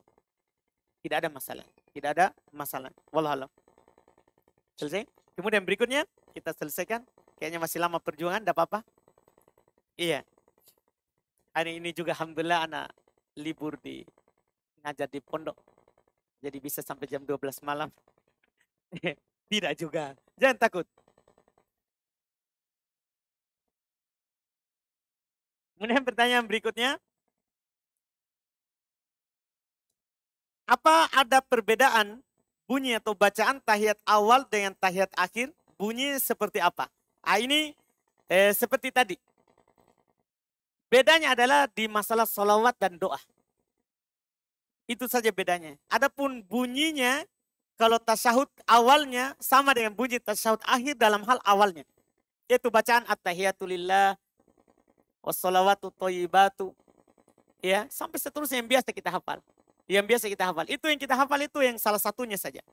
Dan banyak baca yang lain. Kan ada tasyahudnya Ibnu Umar, ada tasyahudnya Ibnu Mas'ud, ada tasyahudnya Umar Ibnu Khattab. Iya. Dalam masalah ini banyak versinya.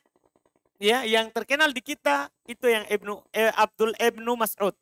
Riwayat Imam Al-Bukhari dan Imam Muslim. Dan itu memang paling sahih yang kita hafal dari SD, SMP. Itu sahih dari Nabi SAW.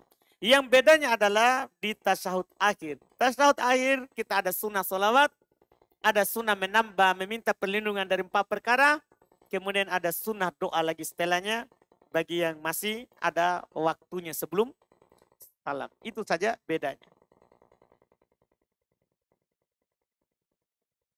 Kemudian pertanyaan berikutnya, duduk tasyahud akhir untuk sholat subuh dan sunnah. Apakah kaki sama dengan model duduk tahiyat akhir? Kalau yang dimaksud model tahiyat akhir maksudnya duduk tawaruk, maka itu tidak, tentunya ada perselisihan. Kalau dalam mazhab Syafi'iyah, iya. Setiap tasyahud akhir, apakah 1 kali atau 2 kali tasyahud, semuanya duduk tawaruk. Cuma pendapat yang benarnya dirinci. Kalau ada 2 tasyahud, maka tasyahud awal iftirosh, tasyahud akhir tawaruk. Kalau cuma 1 kali tasyahudnya, maka sunnahnya duduk iftirosh, bukan tawaruk. Bukan tawaruk. Itu sunnahnya dan itu pendapat yang kuat karena dalil dari orang Syafi'iyah. Mereka berdalil dengan hadits Abu Humaid As-Sa'idi. Dia menceritakan solat yang punya 2 tasyahud. Dia menceritakan solat yang punya 2 tasyahud. Wallahualam.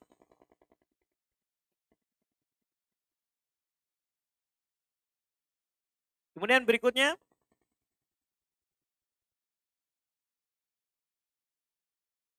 Apa hukumnya mengantongi mushaf kecil dalam kantong celana? Kantong celana. Kalau kita tidak duduki, tidak ada bentuk penghinaan, kita taruh di situ supaya terjaga saja untuk memuliakannya, tidak ada masalah. Cuman kalau akan membuat masuk dalam hal-hal yang menggambarkan itu menghinakan, tidak boleh. Jangan. Karena itu kalamullah, sifat Allah Subhanahu wa ta'ala yang harus kita muliakan. Yang harus kita muliakan. Wallahualam.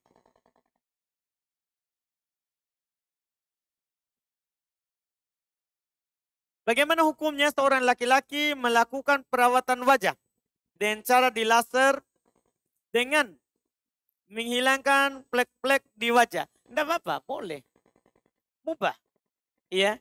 Ibnu Umar radhiyallahu ta'ala anhu belum berhias untuk istrinya sebagaimana istrinya berhias untuk diri. Tidak ada masalah. Selama tidak menyerupai perempuan. Selama tidak menyerupai apa? Perempuan. Karena dilaknat laki-laki yang menyerupai perempuan dan perempuan menyerupai laki-laki. Selama hal yang wajar, boleh. Boleh. Allah cinta yang indah. Cinta yang indah. Kemudian pertanyaan berikutnya, ibu saya dulunya Nasrani.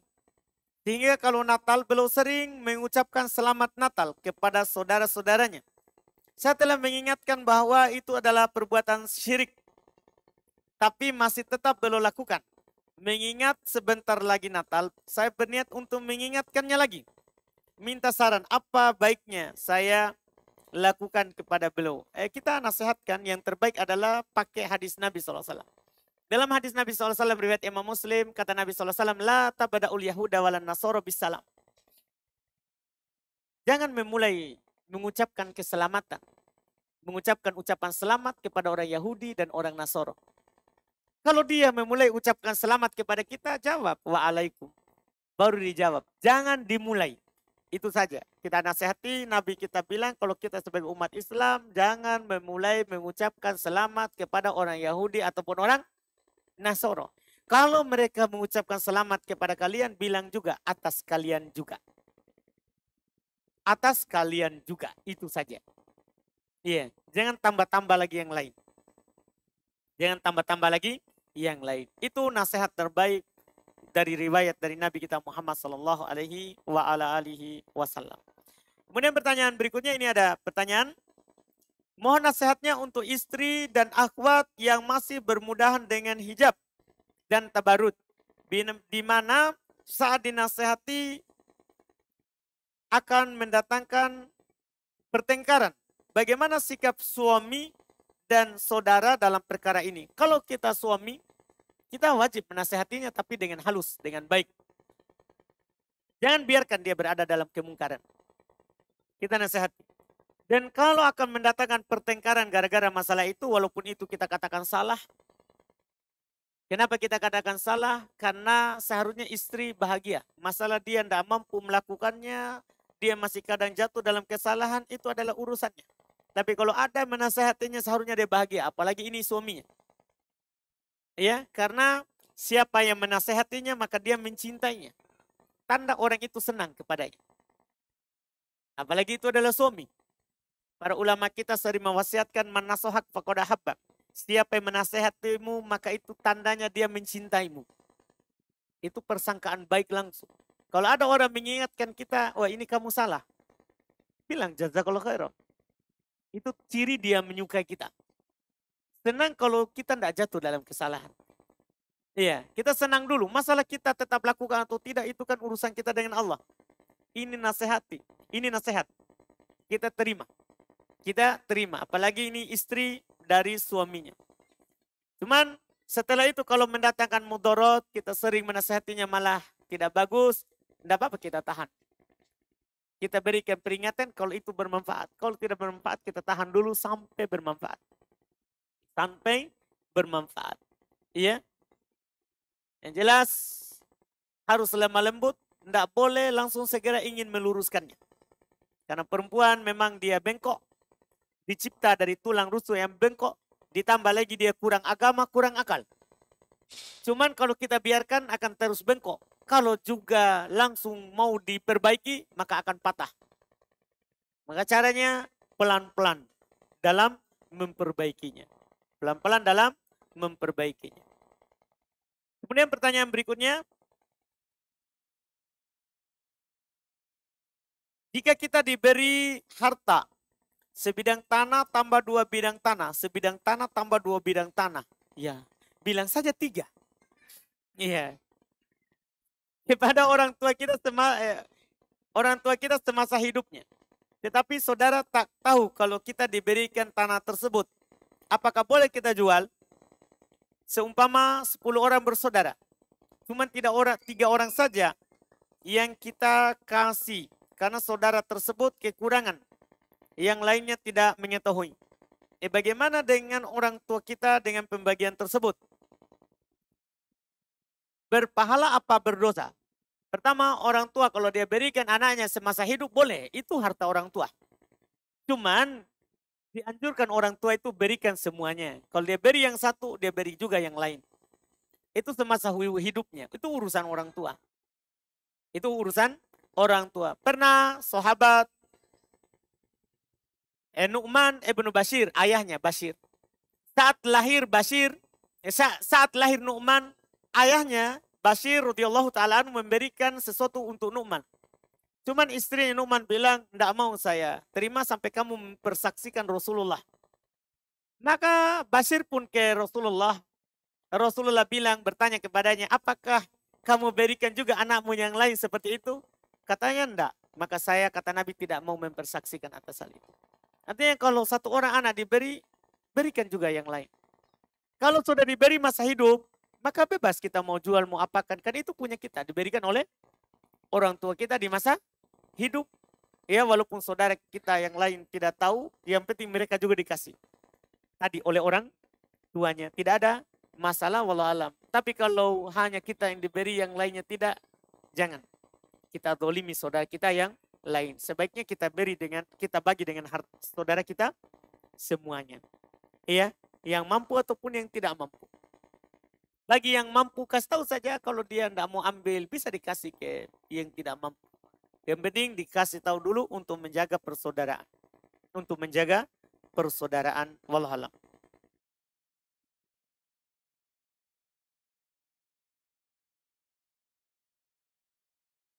Kemudian berikutnya, jika kita sementara junub, apakah boleh memotong kuku atau memotong rambut, kemudian baru mandi wajib? Ataukah mandi wajib dulu kemudian mencukur atau memotong kuku? Boleh memotong atau mencukur sebelum mandi wajib. Kan junubnya bukan di rambut, tapi di pangkal rambut. Junubnya itu, kalau kita mandi, wajib seluruh yang ada di pangkal rambut basah. Tidak ada kaitannya dengan yang mati. Maksudnya yang mati itu yang kalau dipotong tidak sakit. Rambut, kuku, tidak ada. Iya, tidak ada. Wallahu a'lam. Ada hadis yang dinukil, tahta kulli sya'ratin janabah. Di bawah setiap rambut itu junub. Kan dibilang di bawah, bukan rambut. Bukan apa? Rambut. Boleh, wallahu a'lam. Apakah ada tata cara mandi sunnah? Dan apakah mandi sunnah berlaku untuk perempuan? Tata cara mandi sunnah. Maksudnya apa itu? Mungkin tata cara mandi yang sesuai sunnah ya, begitu ya? Kalau tata cara mandi yang sesuai sunnah, kita bilang ada. Ada 3, dinukil dari Nabi. Hadits Aisyah, riwayat Bukhari Muslim. Hadits Maimunah, riwayat Bukhari Muslim. Ada juga hadits Ummu Salamah, riwayat Muslim. Hadits Aisyah, dengan wudhu sempurna, kemudian mandi. Hadits Maimunah, dengan wudhu tanpa kepala dan tanpa siram kaki. Yaitu pas giliran kepala langsung siram kepala. Kemudian selesai mandi siram kaki. Itu hadis Maimunah. Kalau hadis Ummu Salamah langsung siram. Langsung siram tanpa wudhu. Langsung siram tanpa wudhu. Itu semuanya mandi sunnah. Ada mandi sempurna, ada mandi cukup. Dan itu berlaku juga untuk perempuan. Itu berlaku untuk perempuan. Karena asal syariat itu umum untuk laki-laki dan perempuan. Umum untuk laki-laki dan perempuan. Kemudian pertanyaan berikutnya. Bagaimana hukum membeli produk MLM? Anda pernah dengar bahwa dengan membeli produk MLM sama saja tolong-menolong dalam bermaksiat meski tidak ikut menjual. Fatwanya Ustadz, produk-produk rata-rata bermanfaat. Faktanya Ustadz, produk-produk MLM rata-rata bermanfaat dan kualitasnya bagus. Iya. Wallahu alam kalau ada yang mengatakan haram membelinya. Selama barangnya mubah, asalnya halal. Yang haramkan kan prakteknya. Kita masuk menjadi anggota, kemudian diharuskan menjadi anggota. Ini prakteknya ini yang haram karena nanti akan memakan harta manusia dengan cara yang batil. Adapun kalau kita butuh barangnya, kita tidak masuk dalam mencari merekrut anggota lagi. Wallahu alam kalau itu difatwakan tidak boleh. Wallahu alam. Karena memang prakteknya ini, cara seperti ini banyak ulama sudah memfatwakan haram praktek jual beli yang seperti itu. Cuman kalau kita beli barangnya haram atau tidak, wallahu alam. Karena asalnya mubah, selama barang itu mubah dan halal untuk kita pakai. Wallahu alam. Kemudian ini alhamdulillah ini kertas terakhir.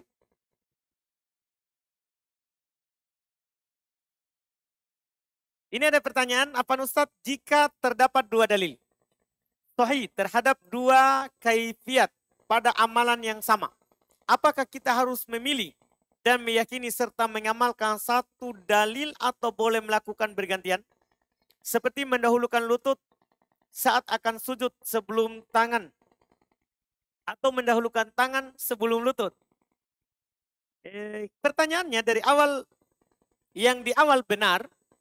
Maksudnya kalau ada dua kaifiat, dua sunnah, dua tuntunan atau lebih dalam suatu amalan, ya, saya contohkan yang lebih bagus ya. Misalnya doa dalam sholat, doa iftitah, kan banyak diajarkan. Maka boleh kita melakukan kadang doa ini, kadang doa itu, boleh. Doa ruku, doa sujud, kan banyak. Boleh kita kadang baca ini, kadang baca itu, boleh. Iya. Dan itu kata Syekh Albani rahimahullah lebih sempurna dalam mengikuti sunnah. Kalau mampu dihafal semuanya. Walaupun boleh kita pilih salah satu. Cuman contoh di sini, mendahulukan lutut saat akan sujud sebelum tangan atau mendahulukan tangan sebelum lutut. Kan hadis yang mendahulukan lutut kemudian tangan doib. Hadis yang mendahulukan tangan kemudian lutut juga doib. Ini kan kita bilang sahih. Ini kan hadis semuanya doib. Hadis menerangkan lutut dulu baru tangan, doib. Hadis yang mengatakan tangan dulu baru lutut, doib. Jadi tidak perlu kita pertentangkan. Karena masalah ini luas. Mana yang mudah saja bagi kita. Lutut dulu baru tangan, silakan, boleh. Tangan dulu baru lutut, silakan, boleh. Karena hadisnya semuanya doib. Iya. Jadi tidak ada pertentangan karena hadis doib. Perkaranya luas. Boleh ini, boleh itu. Mana yang mudah bagi kita? Mana yang mudah bagi kita dalam turun ketika sujud. Itu wallahualam. Alhamdulillah sudah selesai. Kita cukupkan. Alhamdulillah. Sudah tidak ada, Pas? Habis? Oh, satu lagi. Masya Allah. Bukan jenis timba. Oh, bukan ya. Baik. Terakhir penutup.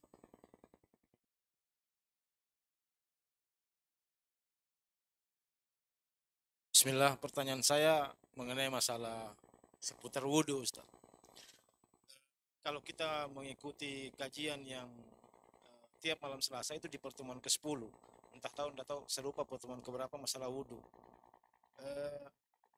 Kalau kita melihat, kayak saya umur ini, belajar wudhu itu kan dari TK atau SD. Apa peranan kita untuk merubah kurikulum pendidikan tentang wudhu yang benar sesuai sunnah Nabi? Terima kasih. Iya, Masya Allah. Kalau mampu, Pak, kita Menteri Pendidikan, alhamdulillah itu bagus. Itu yang terbaik. Tapi kalau tidak mampu, maka kita di sekolah kita bisa. Karena pemerintah memberikan keluasan. Kalau kita tidak mampu memperbaiki orang lain, di sekolah kita.